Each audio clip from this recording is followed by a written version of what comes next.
7 ayat yang pertama tu tuan-tuan kita dah sentuh pada bulan yang lalu, dan dia menceritakan tentang satu golongan yang dikenali sebagai Ashabul Ukhdud. Yang ini tuan-tuan penggali parit ni, dia telah gali satu parit yang besar, dia letakkan api dan dia telah membunuh ribuan umat Islam pada zaman-zaman silam. Ini zaman-zaman dahulu tuan-tuan.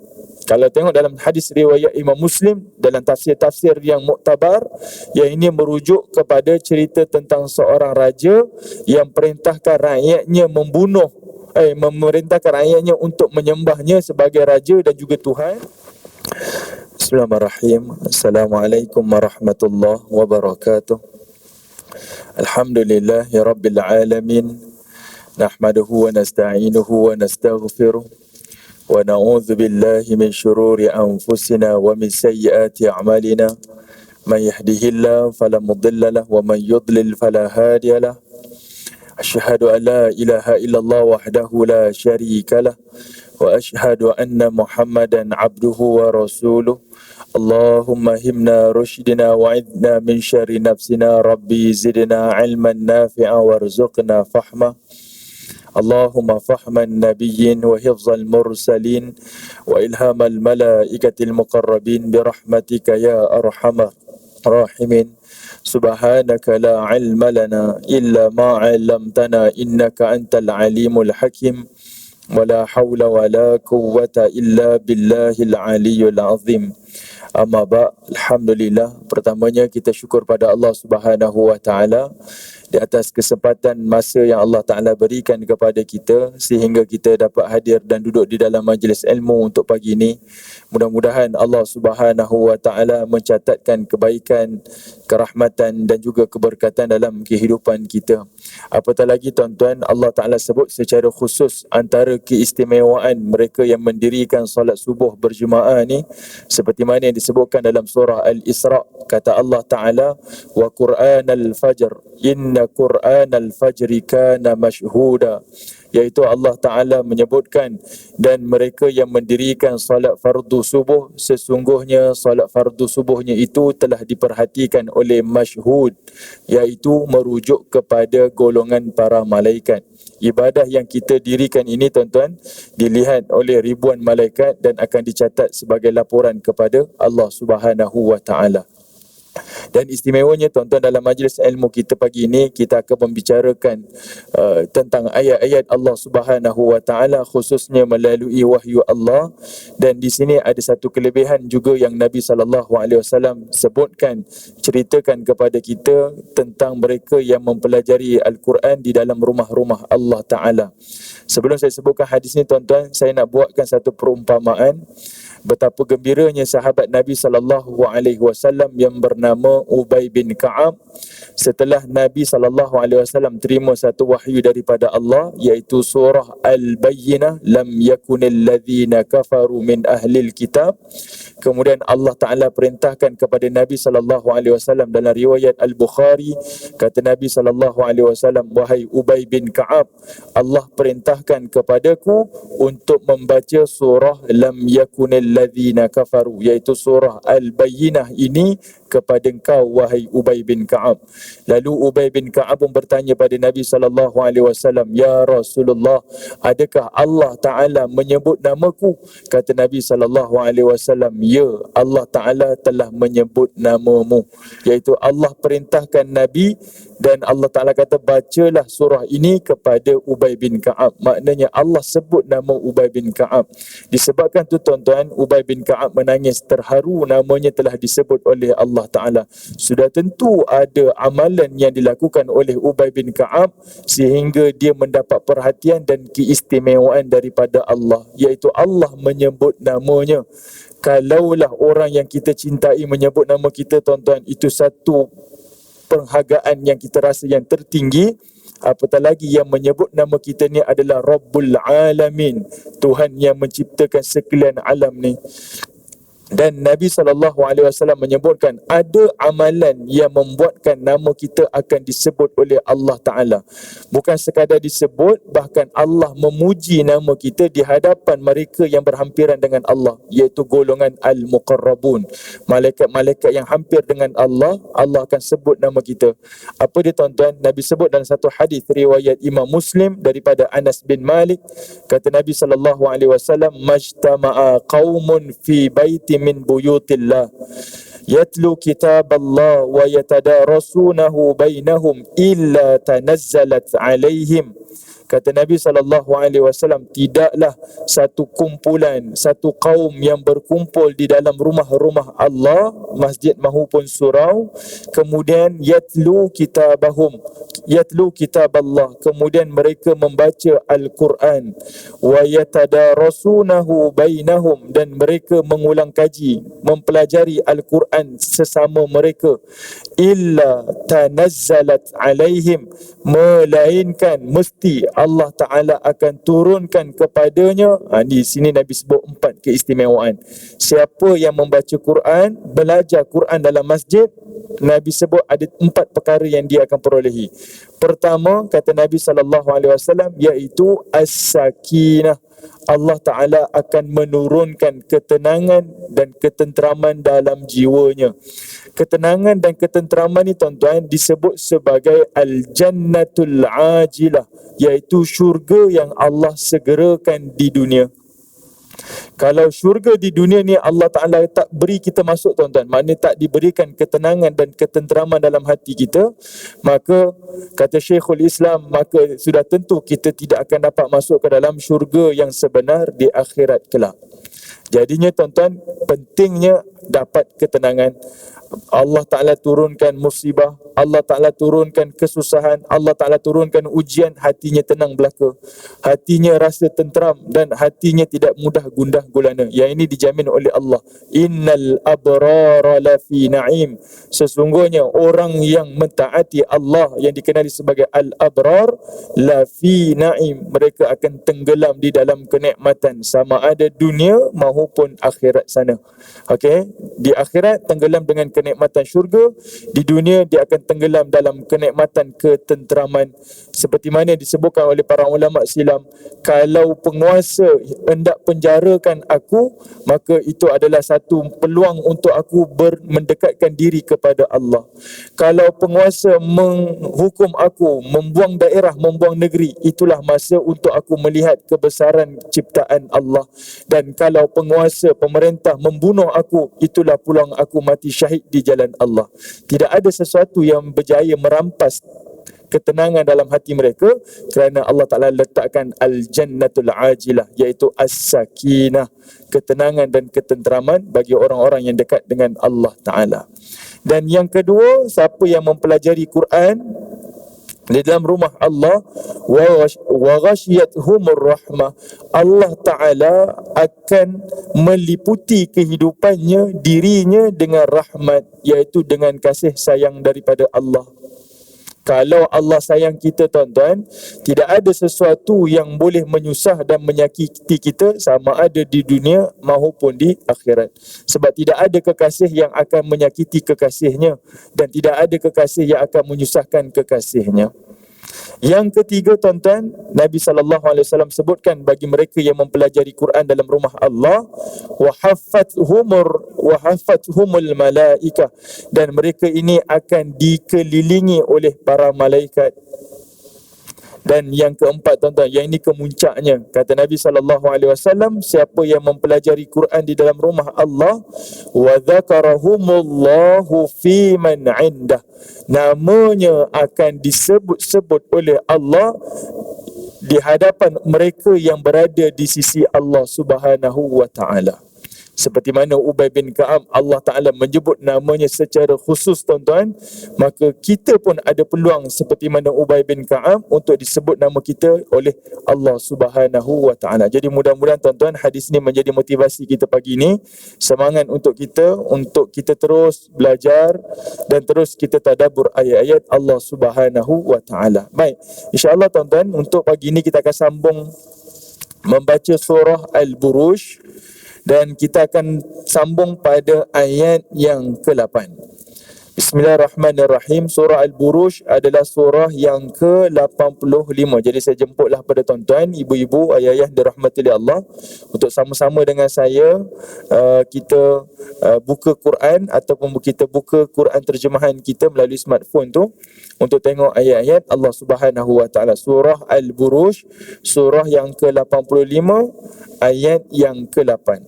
7 ayat yang pertama tu tuan-tuan kita dah sentuh pada bulan yang lalu, dan dia menceritakan tentang satu golongan yang dikenali sebagai Ashabul Ukhdud. Yang ini tuan-tuan penggali parit ni, dia telah gali satu parit yang besar, dia letakkan api dan dia telah membunuh ribuan umat Islam pada zaman-zaman silam. Ini zaman-zaman dahulu tuan-tuan. Kalau tengok dalam hadis riwayat Imam Muslim, dalam tafsir-tafsir yang muktabar, yang ini merujuk kepada cerita tentang seorang raja yang perintahkan rakyatnya memerintahkan rakyatnya untuk menyembahnya sebagai raja dan juga Tuhan, tetapi rakyatnya telah memeluk Islam, beriman dengan kitab Injil dan beriman dengan Nabi Isa AS sebab syariat Nabi Isa ketika itu, maka mereka telah dihukum bunuh, dicampakkan hidup-hidup ke dalam parit ataupun lubang yang berapi. Okey, dan jumlah mereka disebutkan oleh Nabi seramai 70,000 orang, dibunuh secara kejam, tidak berperi kemanusiaan.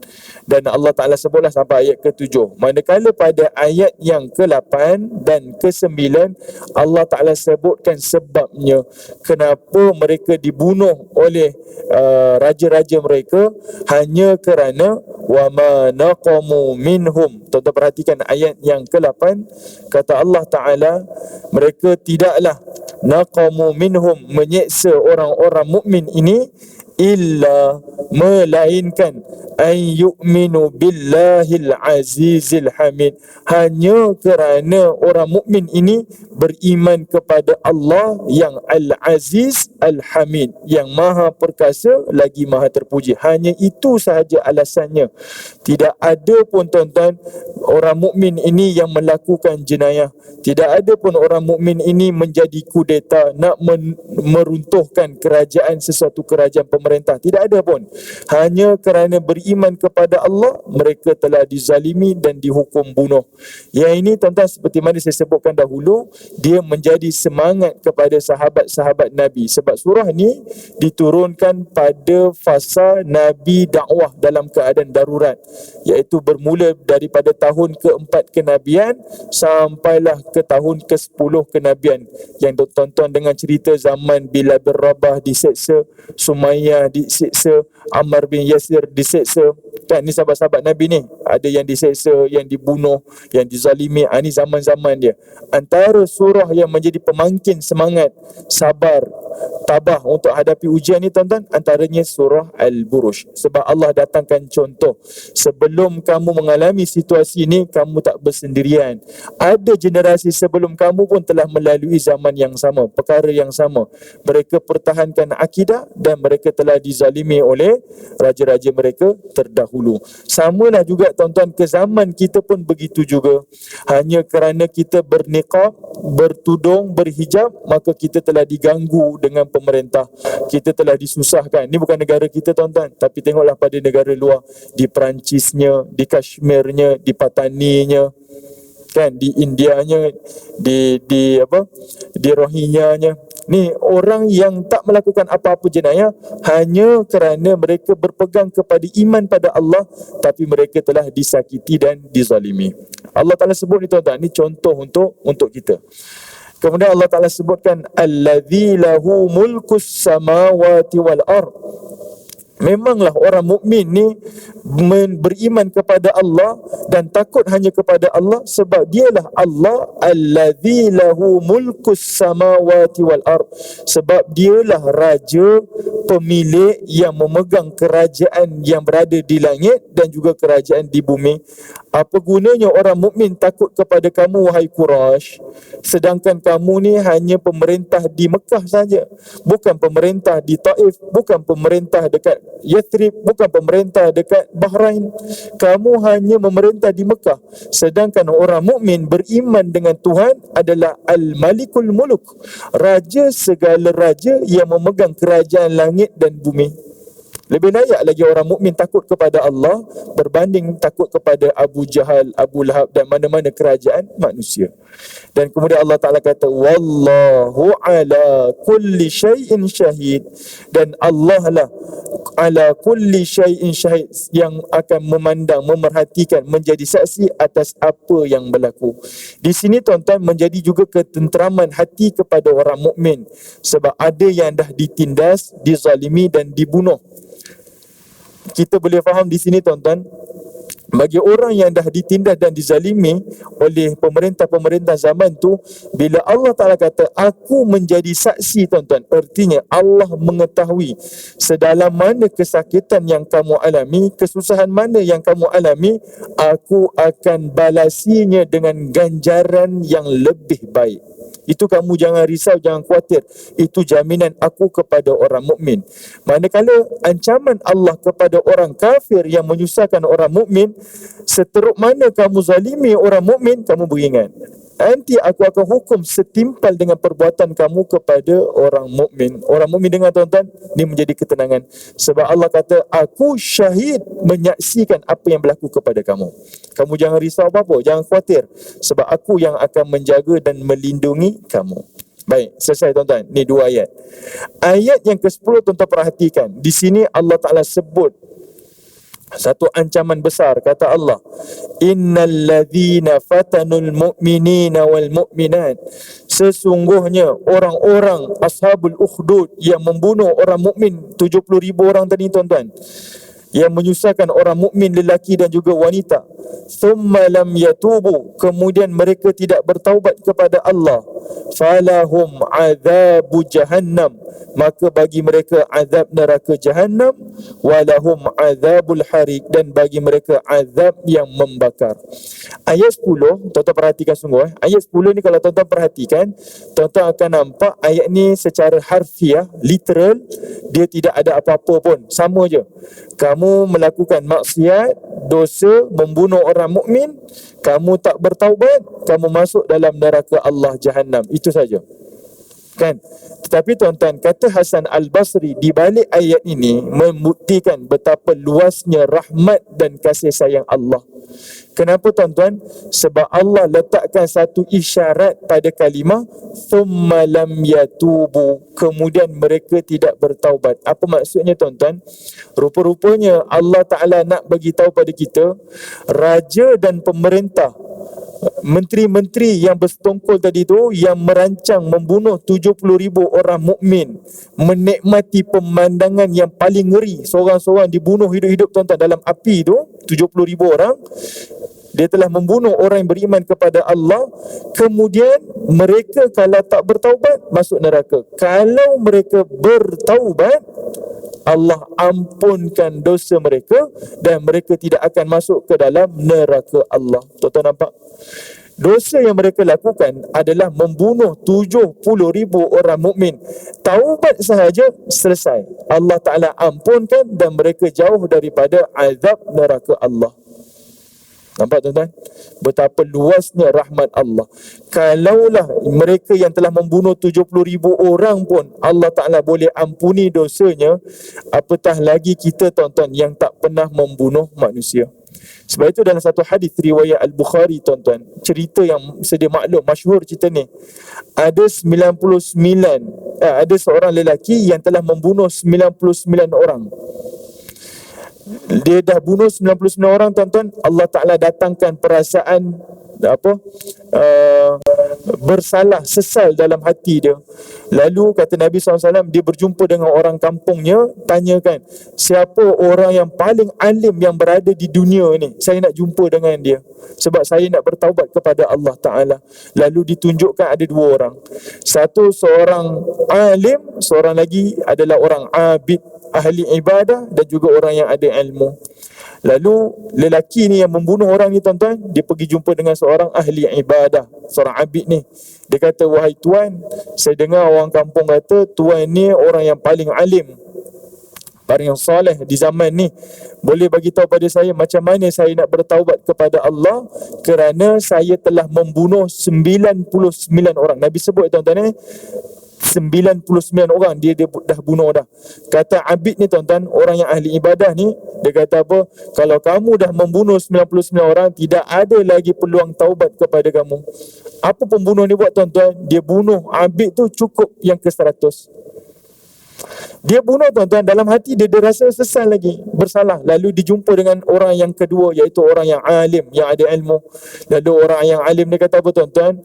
Selagi mana kamu belum meninggal dunia, maknanya ada lagi hayat kamu, selagi itulah peluang taubat masih terbuka untuk kamu. Seperti mana yang disebutkan dalam hadis Qudsi, Allah Ta'ala berfirman, kalau kita datang kepada Allah, mengumpulkan semua dosa-dosa kita, walaupun sebesar bumi ni dosa yang kita lakukan, kita akan bertemu dengan Allah akan membawa sepenuh bumi pengampunan daripadanya.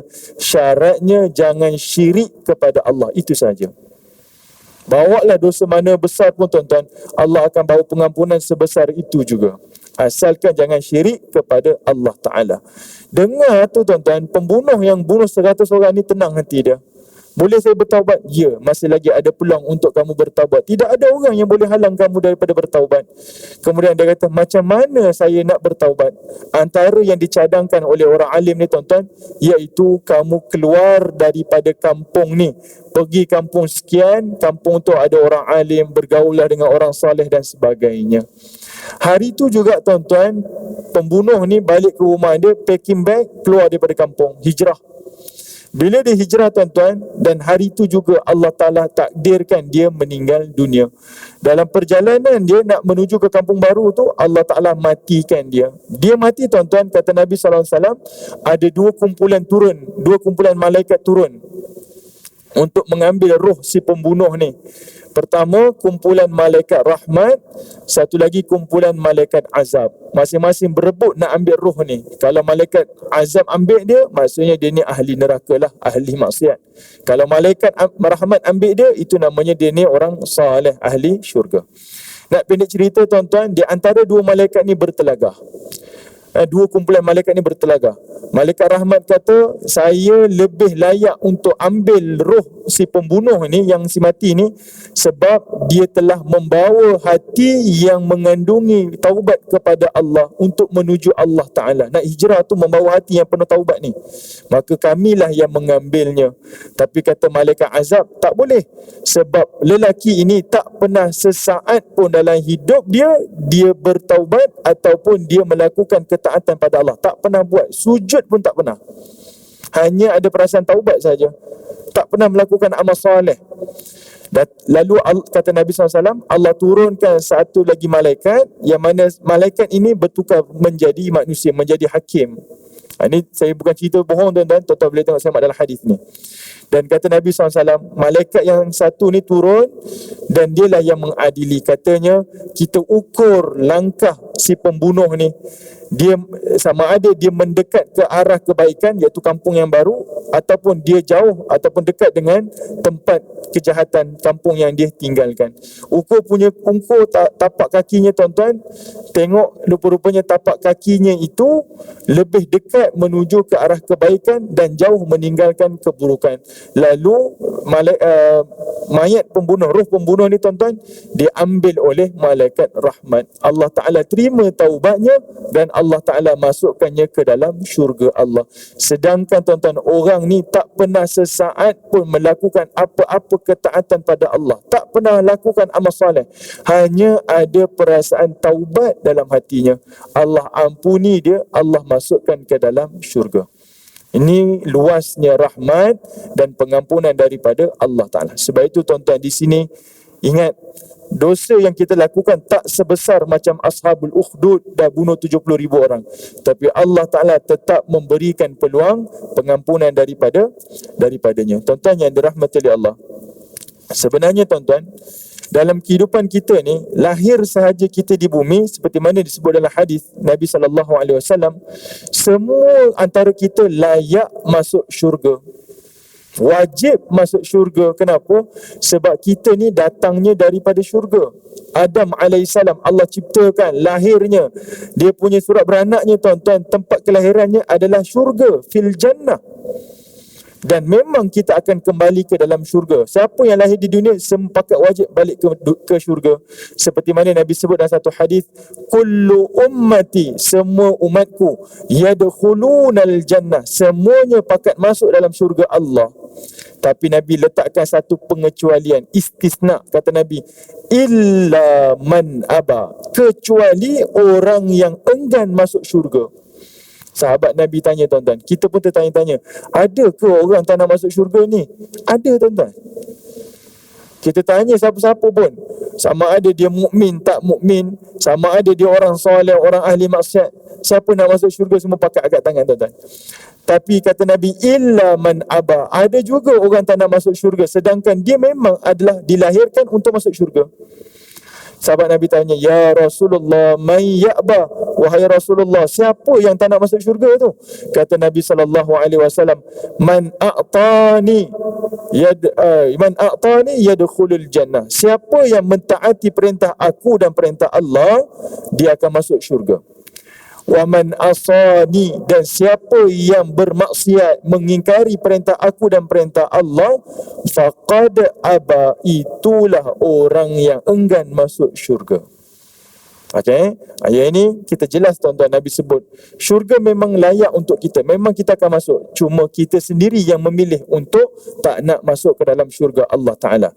Sebab itu tuan-tuan, dalam hadis-hadis yang saya baca, yang saya perhatikan, tak silap saya tuan-tuan, mungkin lebih ataupun mungkin kurang, tapi yang saya nampak dalam hadis-hadis Nabi, peluang taubat ni sangat luas, melainkan dua perkara.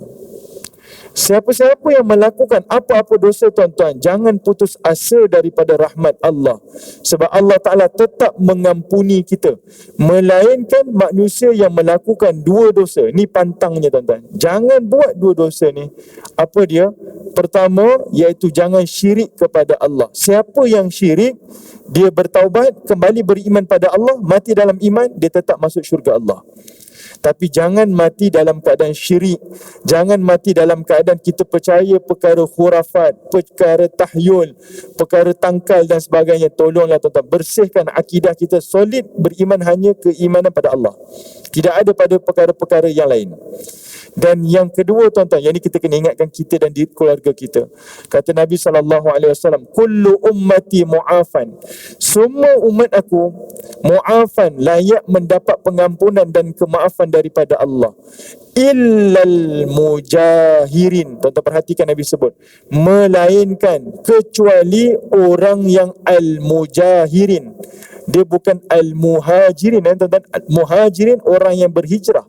Mujahirin orang yang melakukan dosa maksiat secara terbuka. Hadis ni riwayat Bukhari. Nabi detailkan tuan-tuan. Kata Nabi, ada orang buat maksiat waktu malam, Allah tutup aib dia, tak ada orang tahu pun dia buat maksiat. Tapi hari esok dia bangun pagi, dia cerita pada orang lain, malam tadi sekian-sekian dosa saya buat, apa yang kamu nak katakan pada saya? Inilah orang yang melakukan dosa secara terbuka, Allah tak akan ampun dan maafkan dosanya selama-lamanya. Sebab dia seolah-olahnya mengisytiharkan perang kepada Allah, menunjukkan aku lebih berkuasa, siapa yang boleh larang aku daripada melakukan maksiat kepada Allah. Hari ini tuan-tuan, kita boleh tengok di mana-mana ada orang buat maksiat tuan-tuan, dia minum arak, saya minta maaf sebut, dia berzina, dia melakukan itu, melakukan apa-apa macam kemaksiatan, lalu dia tangkap gambar, dia kongsikan melalui media sosialnya. Siapa yang berani dakwa saya di mahkamah? Siapa yang boleh kata saya melanggar undang-undang? Ini tuan-tuan boleh nampaklah contoh-contoh di sekeliling kita, tak perlu saya sebut. Inilah golongan yang mencabar kuasa Allah Ta'ala. Yang ini dikenali sebagai Al-Mujahirin. Termasuk tuan-tuan, ni kena perhatikan, Ibn Qayyim, Ibn Jauzi sebutkan di dalam kitab Talbis Iblis, Tipu Daya Iblis. Ada kalanya tuan-tuan, kita orang yang bertaubat. Dahulu zaman muda macam-macam kita pernah buat tuan-tuan. Minum arak, berzina, beritu, berini, macam-macam kita buat tuan-tuan. Kemudian kita bertaubat. Masa kita bertaubat tuan-tuan, mula-mula syaitan bisikkan, kongsilah apa yang kamu alami ni, baik ni, benda-benda baik ni, kongsi dengan orang, ceritalah pengalaman kamu. Daripada bercerita tentang pengalaman, akhirnya dia mula rasa gah dengan apa yang pernah dia buat dahulu. Dulu ayah, dulu pakcik, dulu saya melakukan sekian-sekian dosa. Hari ni saya telah bertaubat kepada Allah. Tapi dia cerita dosa-dosa yang silam tu tuan-tuan, itu adalah membuka aibnya sendiri. Dia sedang menceritakan tentang maksiat yang telah dia lakukan. Termasuk juga dalam kategori Al-Mujahirin. Jelas tuan-tuan? Yang ni kena hati-hati. Okay? Jadi jangan syirik kepada Allah dan jangan lakukan dosa secara terbuka. Kita memang melakukan dosa, tapi jangan lakukan secara terbuka, bermegah-megah dengan dosa maksiat yang kita lakukan. Sebab ini dua dosa yang tidak diampuni oleh Allah Ta'ala. Tuan-tuan perhatikan pula ayat yang ke-11. Allah Ta'ala sebutkan pada ayat yang ke-11, kata Allah Ta'ala, Innal ladhina amanu wa amilus salihat lahum jannatun tajri min tahtihal anhar zalikal fawzul kabir. Kata Allah Ta'ala, sesungguhnya orang mukmin yang beriman kepada Allah wa amilus salihat dan beramal saleh kepada Allah, lahum jannat, bagi mereka syurga. Tuan-tuan perhatikan ayat 11 dan ayat 10 sebelum tu. Kalau tuan-tuan tengok pada ayat 10, Allah gunakan kalimah summa lam yatubu falahum. Ada kalimah fa dekat situ. Falahum, ada kalimah fa. Ayat 10. Ayat 11 Allah guna pattern yang sama, tapi Allah Ta'ala sebut lahum jannat. Mereka beriman beramal saleh, lahum jannat. Tidak ada kalimah fa. Apa beza fa pada ayat 10 dan juga ayat 11 ni tuan-tuan? Tuan-tuan, ayat 10 ada kalimah fa lahum, ayat 11 Allah buang kalimah fa, hanya tinggal lahum sahaja.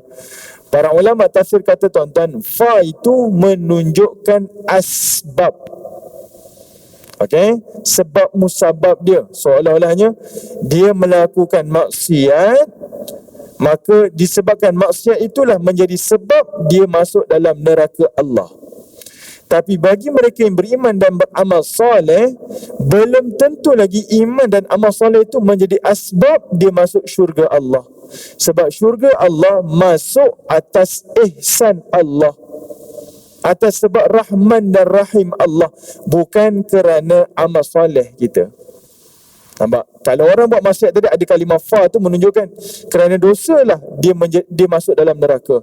Tapi orang masuk syurga belum tentu kerana iman amal soleh. Seperti saya sebutkan contoh tadi tuan-tuan, boleh jadi dia tak pernah beriman beramal soleh, hanya di hujung usia dia ada sesal bertaubat. Hanya kerana tu saja Allah datangkan rahmat, kerana rahmat Allah dia masuk syurga. Sebab itu Allah Ta'ala tak sebut kalimah fa.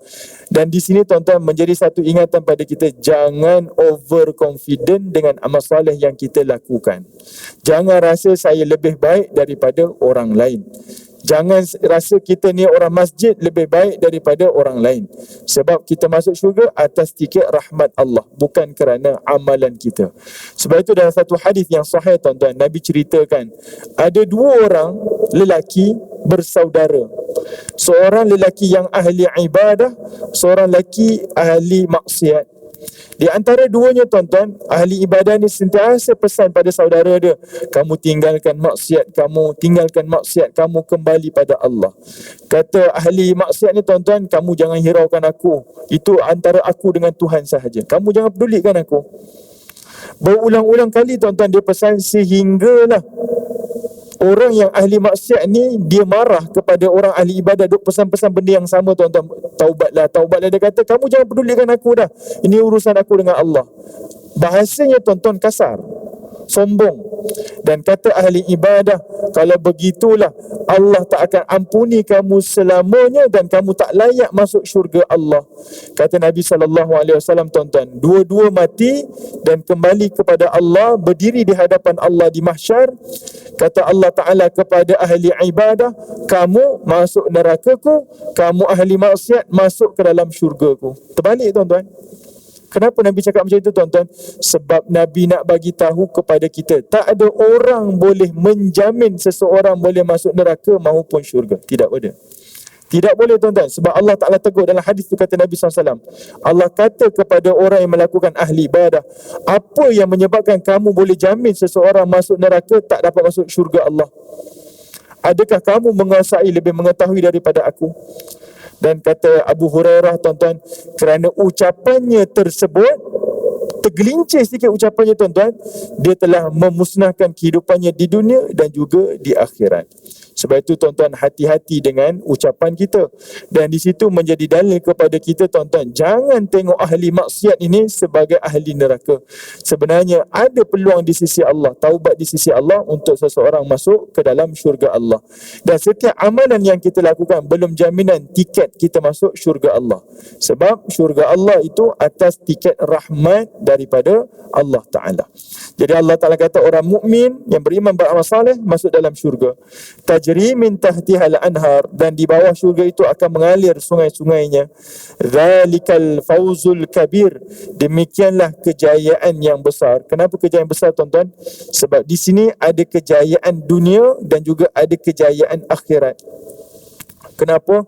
Walaupun kamu ditindas, dizalimi, dibunuh di dunia, itu adalah kejayaan bagi kamu. Kenapa? Bila kamu mati kerana pertahankan akidah kepada Allah, Allah akan bangkitkan generasi yang menjadikan kamu sebagai teladan dan rujukan. Tuan-tuan tengok, ni orang yang dibunuh oleh Ashabul Ukhdud. Mereka mati 70,000 pertahankan agama Allah. Siapa yang menjadi pengikut mereka, tuan-tuan, yang menjadikan mereka sebagai kekuatan? Sahabat-sahabat Nabi yang berjuang meneruskan dakwah Nabi SAW. Allah datangkan contoh. Ni cerita tentang golongan yang dibunuh oleh Ashabul Ukhdud. Mereka telah dibunuh. Sahabat Nabi ambil inspirasi daripada sahabat ni. Satu mati, tuan-tuan, Allah datangkan 10 pejuang pembela agama Allah. Itu kejayaan, tuan-tuan. Kalau kita pun begitu juga, pertahankan agama Allah sampai kita mati, tuan-tuan, percayalah akan naik nanti 100 orang, mungkin 1000 orang akan jadi pembela agama Allah. Dan kita akan dapat saham tu sebab orang jadikan kita sebagai inspirasi dan juga kekuatan semangat dia. Itu adalah fauzul kabir, kejayaan besar. Dan yang kedua, kejayaan yang lebih besar sudah tentu adalah kejayaan di akhirat sana. Sebab Allah Ta'ala akan masukkan kita dalam syurga dan bebaskan kita daripada azab api neraka. Saya bayangkan, tuan-tuan, ayat ni, tuan-tuan, seolah-olahnya nak menjadi semangat pada Nabi dan juga para sahabat. Kamu sabar sedikit sahaja masa untuk menempuhi penyiksaan dan kezaliman daripada Quraisy, sikit saja. Sebab nanti kenikmatan tu adalah selama-lamanya milik kamu di akhirat. Contohlah, selalu kita guna cara ni, tuan-tuan, pada anak-anak kita. Abang, kakak belajar 3 bulan je, 4 bulan je nak SPM. Habis SPM nanti ikut kamulah, nak tunggang ke, nak terbalik ke, nak tidur sampai tengah hari ke, nak tengok movie ke, nak itulah, nak ini, terpulang. 3 bulan ni pula lah baca buku je, buat homework, latih tubi, pergi tuition dan sebagainya. Macam itulah Allah pesan pada orang mukmin, kamu bertahan sedikit masa saja. Hidup dunia ni singkat, berbanding nanti dekat akhirat, kenikmatan tu selama-lamanya milik kamu. Yang itu menjadi ketenangan pada orang mukmin. Sabar. Sebab itu kita tak boleh terima, tuan-tuan, 13 tahun Nabi dan sahabat duduk dekat Mekah, mereka tak dibenarkan berperang, tapi mereka boleh sabar menghadapi tentangan orang Quraisy. Ni antara semangat yang Allah Ta'ala berikan kepada orang mukmin. Baik, ayat yang ke-12, tuan-tuan, Allah Ta'ala sebutkan, inna batsha rabbika lasyadid. Pukul apa sekarang? 7.10. Okey. Kita berhenti pukul apa, tuan-tuan? 7 suku. 7 apa? 7 suku lebih kurang Okey, baik. Ayat yang ke-12 tuan-tuan perhatikan, inna batsha rabbika la syadid. Ayat 12 ni adalah jawabul qasam. Tuan-tuan ingat lagi, ayat 1, 2, 3 ini namanya ayat sumpahan. Allah bersumpah dengan langit yang ada buruj, Allah bersumpah dengan hari dijanjikan hari kiamat, dan Allah bersumpah dengan syahid wa mashhud. Bila Allah bersumpah, mesti ada intipati sumpahan. Apa yang Allah sumpahkan? Iaitu pada ayat yang ke-12. Allah kata, inna batsha rabbika lasyadid. Sesungguhnya azab Allah, cengkaman Allah adalah lasyadid, sangat-sangatlah keras. Orang mukmin dengar ayat ni tuan-tuan, dia rasa inilah pembelaan daripada Tuhan. Ini keselamatan jaminan daripada Tuhan. Contohlah tuan-tuan Tuan-tuan bila tengok ayat 12 ni, seolah-olahnya Allah Ta'ala kata pada orang mukmin, kamu jangan khawatir. Kamu selagi mana kamu berdiri di jalan yang benar, pertahankan akidah kepada Allah, yang membela kamu, yang melindungi kamu, yang menjaga kamu adalah aku. Ini kita sebut sebagai kabel tuan-tuan. Kabel paling besar lagi. Bukan kabel agung dah. Ni kabel daripada Tuhan ni. Rabbul Alamin. Allah kata, kamu pertahankan akidah kamu kepada aku. Kamu duduk di jalan yang benar. Aku yang akan lindungi kamu. Ini jaminan daripada Allah. Manakala pada orang kafir yang menentang orang Islam, ini adalah ancaman daripada Allah. Kamu usir orang mukmin, kamu jentik orang mukmin, kamu nyakiti orang mukmin, kamu siap. Di akhirat, akulah yang akan mengazab dan menyeksa kamu. Orang mukmin dengar tuan-tuan, jadi tenteram hati dia. Jadi tenang hati dia, sebab jaminan perlindungan itu daripada Allah Ta'ala. Okey, manakala orang musyrikin pula merasakan ini adalah ancaman azab daripada Allah Ta'ala. Ayat yang ke-13 tuan-tuan perhatikan. Allah Ta'ala sebut, innahu huwa yubdi'u wa yu'id. Kata Allah Ta'ala, dan dialah Allah yang menciptakan kamu daripada permulaan dan menghidupkan kamu kembali pada hari kebangkitan. Pada ayat 13 tuan-tuan, Allah tunjukkan kekuasaannya pada 3 tempat. Tuan-tuan perhatikan ayat 13. Allah sebut nama Allah 3 kali. Dekat mana tuan-tuan? Pertama, kalimah innahu. Hu tu adalah nya. Sesungguhnya, nya tu siapa? Dia Allah. Huwa, dia itu merujuk pada Allah. Itu nombor 2. Yubdi'u wa yu'id. Ni kalau kita belajar bahasa Arab, di sini ada kalimah yubdi tu, dia masuk antara fa'il dan juga fa'il. Di situ juga adanya Allah. 3 kali Allah sebut nama dia. Kalau orang musyrikin rasa dialah yang berkuasa, kata Allah, tak, aku lebih berkuasa. Innahu huwa yubdi'u wa yu'id. Allah sebut 3 kali nama dia. Aku yang ciptakan kamu pada permulaan, dan akulah yang akan ciptakan kamu pada hari kebangkitan. Okey. Kamu hari ini seksa orang mukmin, akhirat nanti kamu tak akan terlepas daripada azab aku. Ayat yang ke-14 tuan-tuan. Wa huwal ghafurul wadud. Dan kata Allah, dialah Allah yang maha pengampun dan lagi maha menyayangi. Al-wadud ni tuan-tuan, ini salah satu daripada nama Allah. Kalau kita ada anak lelaki, cucu lelaki, baik juga namanya Abdul Wadud. Hamba kepada Tuhan yang maha pengasih. Al-Wadud ni tuan-tuan, dia lebih kasih daripada perkataan Ar-Rahman dan juga Ar-Rahim. Ar-Rahman, Ar-Rahim ni pengasih dan penyayang kan. Tapi Al-Wadud dia lebih mendalam lagi kasih sayang dia. Itu beza kalimah dia. Baik. Di sini tuan-tuan sengaja Allah Ta'ala sebut kalimah Al-Wadud, dialah Tuhan yang maha pengampun lagi maha penyayang, sebab Allah Ta'ala nak bantah, nak bangkang mana-mana orang yang melakukan maksiat. Dalam hati dia rasa, saya rasa Tuhan tak sayang saya lah. Saya rasa Tuhan benci saya. Saya rasa saya tak ada tempat di sisi Allah. Allah nafikan. Kata Allah, aku adalah Tuhan yang mengampuni dosa kamu sebesar mana pun dosa kamu. Dan aku tetap menyayangi kamu. Beza dengan manusia tuan-tuan. Bergaduh suami isteri, bercerai tuan-tuan, nak rujuk tak mudah tuan-tuan. Sekali saya dah tutup hati pada abang sampai bila-bila, sampai mati pun saya takkan terima abang. Tapi tidak pada Allah Ta'ala. Sebesar mana pun dosa yang kita lakukan kepada Allah, tuan-tuan, lebih besar daripada itu pengampunan dan kasih sayang Allah kepada kita. Beza tuan-tuan dengan makhluk ya.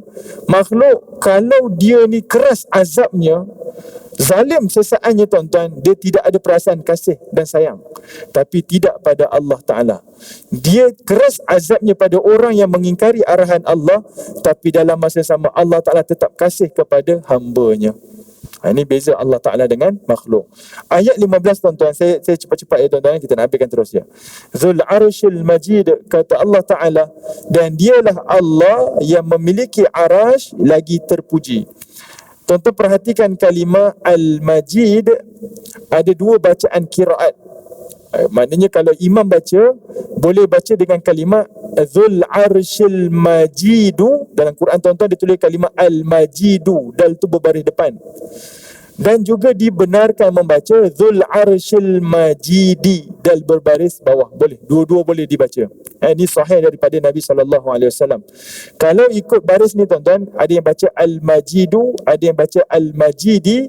Maksud dua-dua dibenarkan, cuma ada perbezaan sedikit. Contoh, bila Allah Ta'ala sebut kalimah Zul Arshil Majidu, itu merujuk kepada dialah Allah yang Al-Majid, Allah yang terpuji, memiliki pemilik arash.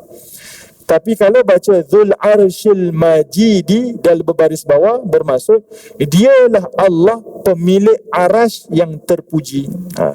Itu kalimah Al-Majid tu ada kala merujuk kepada Allah, ada kala merujuk kepada arash. Dua-dua dibenarkan. Okey. Boleh lagi tuan-tuan? Sikit lagi ke nak berhenti? Boleh boleh. Tuan-tuan izinkan saya teruskan. Kalau tak, saya berhenti je. Ikut ketahanan tuan-tuan. Baik, yang ke-16 sikit tuan-tuan. Fa'alul lima yurid. Allah Ta'ala sebut kekuasaan Allah Ta'ala. Kata Allah Ta'ala, Fa'alul lima yurid. Ayat 16. Akulah Tuhan yang maha berkuasa untuk buat apa yang aku kehendaki. Tak ada orang boleh halang, tak ada orang yang boleh kata apa-apa pun, yang boleh bantah atas kehendak aku. Yang ini kita tak boleh nafikan. Allah kata Fa'alul lima yurid. Kemudian ayat 17 sampai ayat 18, yang ini Allah datangkan contoh. Ini menarik kalau tuan-tuan tengok. Hal ataka hadithul junud Fir'auna wa Thamud. Allah Ta'ala bawa cerita lain. Kata Allah, adakah telah sampai datang cerita tentang al-junud, tentera-tentera. Tuan-tuan perhatikan kalimah al-junud. Al-junud di sini ada dua. Al-junud di sini tuan-tuan memberi maksud yang berbeza. Dia bermaksud tentera. Dalam bahasa Arab, tentera ni ada 3 nama. Pertama namanya Ashkari, kedua namanya Al-Junud, dan yang ketiga namanya Al-Jaishu. Okey, apa beza tuan-tuan? Kalau Allah guna kalimah Al-Junud, ni tentera profesional. Dia memang dilatih menjadi tentera, macam komando tuan-tuan. Memang ada latihan menjadi tentera profesional. Kalau Al-Jaishu, ini macam geng-geng PLKN tuan-tuan. Dia ni petani, peladang, pelajar, citizen, apa-apalah orang-orang biasa, dilatih untuk jadi tentera bantuan. Itu namanya Al-Jaishu. Sebab itu tentera Nabi ada kali dikenali sebagai Al-Jaishu. Sebab sahabat Nabi ada yang sebagai peniaga, ada sebagai pekebun tamar. Tapi sampai satu masa berperang, mereka berperang. Dia dikenali Al-Jaishu. Al-Junud ni memang dilatih, memang jadi tentera. Kerja memang sebagai tentera. Allah kata, dah datang kepada kamu cerita tentang tentera-tentera. Tentera mana? Fir'aun wa Thamud. Tentera Fir'aun dan tentera Thamud. Allah kata apa tuan-tuan? Ni tentera ni adalah satu organisasi yang tersusun, yang lengkap, yang sempurna, yang bersenjata. Daripada kalangan Fir'aun, tenteranya ribuan, ratus ribu tuan-tuan. Tentera Thamud ratus ribu juga. Allah kata apa? Dua-dua tentera zaman ni, Fir'aun dan Thamud ni, dua-dua aku hancurkan. Apa mesej Allah tuan-tuan? Allah kata nak kepada kita, walaupun kamu orang mukmin, duduk di jalan yang benar, pertahankan akidah yang benar, kamu dalam keadaan minoriti, kecil, kamu jangan takut, kamu tetap menang. Seperti mana yang berlaku pada zaman Nabi Musa. Nabi Musa dengan pengikutnya minoriti, Fir'aun tenteranya ratus ribu. Yang kalah siapa tuan-tuan? Fir'aun. Yang kalah Fir'aun, bukan Nabi Musa. Sedangkan Nabi Musa tu minoriti. Logik akal kita, saya ni kecil, walaupun saya benar, tapi saya ni duduk seorang-seorang, takkan saya menang? Allah jamin kamu tetap menang. Aku yang membela kamu. Tengok macam Fir'aun, tenteranya ramai ratus ribu. Yang menang Nabi Musa, walaupun Nabi Musa minoriti. Samud, yang menang siapa? Bukan Samud. Yang menang adalah kaum Nabi Saleh AS. Mereka minoriti. Satu kampung orang yang ingkar dengan arahan Allah. Yang beriman dengan Nabi Saleh ni beberapa orang saja, tapi yang menang adalah golongan minoriti, pertahankan akidah kepada Allah, duduk di jalan yang benar. Kita duduk dalam organisasi, dalam syarikat tuan-tuan, cakap saja benda yang benar. Jangan takut dengan sesiapa pun, sebab kita percaya walaupun saya minoriti, saya tetap ada kabel penjaga, pembela saya, jaminan yang paling besar, iaitu Allah Rabbul Alamin. Jangan takut pada sesiapa. Yang ke-19 kata Allah, balil ladzina kafaru fi takdzib. Sesungguhnya orang-orang kafir ini dia menafikan, mendustakan ayat-ayat Allah Subhanahu wa taala. Wallahu min waraihim muhin, dan Allah lah yang akan mengepung mereka daripada belakang. Yang ini tuan-tuan ayat 20. Bila Allah Ta'ala sebut kalimah mengepung, dialah Allah yang mengepung manusia daripada belakang. Allah Ta'ala nak kata apa? Ada dua. Pertama, Allah kata pada orang musyrikin, mana-mana orang yang menyusahkan orang mukmin ni, menzalimi orang mukmin, kamu tak boleh pergi mana-mana. Kelilingi kamu, atas bawah, depan belakang, setiap penjuru kamu, kamu duduk di dalam penguasaan aku, dalam undang-undang aku sebagai Tuhan. Kamu tak boleh pergi mana, tak boleh lari. Maksud yang kedua, Allah mengepung orang-orang jahat ni tuan-tuan, orang yang menyusahkan orang mukmin, iaitu Allah mengepung mereka dengan kematian. Tidak ada orang yang akan terlepas daripada kematian. Bila kamu mati, baru kamu akan sedar nanti azab yang akan menanti kamu di hari akhirat. Okey. Kemudian kata Allah, bal huwa Qur'anun Majid. Bahkan yang didustakan itu adalah Quran yang mulia. Tuan-tuan perhatikan, Allah guna kalimah Quran Al-Majid, sama dengan tadi Al-Arshil Majid. Nak cakap kedudukan Quran ni, Allah muliakan dia, sama dengan Allahu Majid dan juga Al-Arshil Majid. Dan terakhir kata Allah, fi lawhim mahfuz, yang mana Quran itu terjaga di satu tempat yang tersimpan rapi. Kenapa di hujung surah ni Allah cerita tentang Quran tuan-tuan? Sebab Allah Ta'ala nak bagi tahu pada kita, sumber kepada ketenangan jiwa kamu, sumber kepada kekuatan hidup kamu, sumber kepada kebenaran kamu adalah terletak pada Al-Quran. Orang mukmin tak takut kepada apa-apa ancaman, sebab kekuatannya daripada Al-Quran, ketenangannya daripada Al-Quran, kemuliaannya daripada Al-Quran. Dan Quran tu Allah jamin fi lawhim mahfuz sampai kiamat. Dia duduk tersimpan, tak terkurang dan tak akan terlebih. Okey, tidak ada orang yang akan mencampur aduk. Walaupun yang dibunuh itu ahlul Quran sekalipun, Quran takkan rosak, sebab dia dalam pemeliharaan dan penjagaan Allah yang mahfuz, iaitu tempat yang tersimpan dan tempat yang yang terjaga, terpelihara oleh Allah Subhanahu wa taala. Okey, baik tuan-tuan yang dirahmati Allah, apapun saya mohon maaf di hujung-hujung tu agak laju, tak dapat nak detailkan sebab kita kesuntukan masa, tapi mudah-mudahanlah sikit sebanyak saya berikan tuan-tuan pintu untuk kita tadabbur ini. Mudah-mudahan balik nanti kita boleh baca semula, fahami semula. Kalau ada tafsir lebih baik baca, untuk kita memahami ayat-ayat Allah Subhanahu wa taala. Mudah-mudahan Allah Taala terima amalan kita, dan semoga Allah Subhanahu wa taala mencampakkan perasaan cinta kita kepada Al-Quran, insya-Allah. Wallahu alam. Assalamualaikum warahmatullahi wabarakatuh. Bismillahirrahmanirrahim. Alhamdulillahi rabbil alamin, wassalatu wassalamu ala asyrafil anbiya wal mursalin wa ala alihi wa sahbihi ajma'in. Allahumma inna nas'aluka al-huda wat tuqa wal afafa wal ghina. Allahumma inna nas'aluka ilman nafi'a wa rizqan tayyiba wa amalan mutaqabbala. Allahumma inna na'udzubika min azabin nari jahannam wal azabil qabr, wa na'udzubika min fitnatil mahya wal mamat wa min syarri min fitnatil masihid dajjal. Rabbana آتنا في الدنيا حسنة وفي الآخرة حسنة وقنا عذاب النار وأدخلنا الجنة مع الأبرار يا عزيز يا غفار يا رب العالمين. صلى الله على سيدنا محمد وعلى آله وصحبه وبارك وسلم والحمد لله رب العالمين. تقبل الله منا.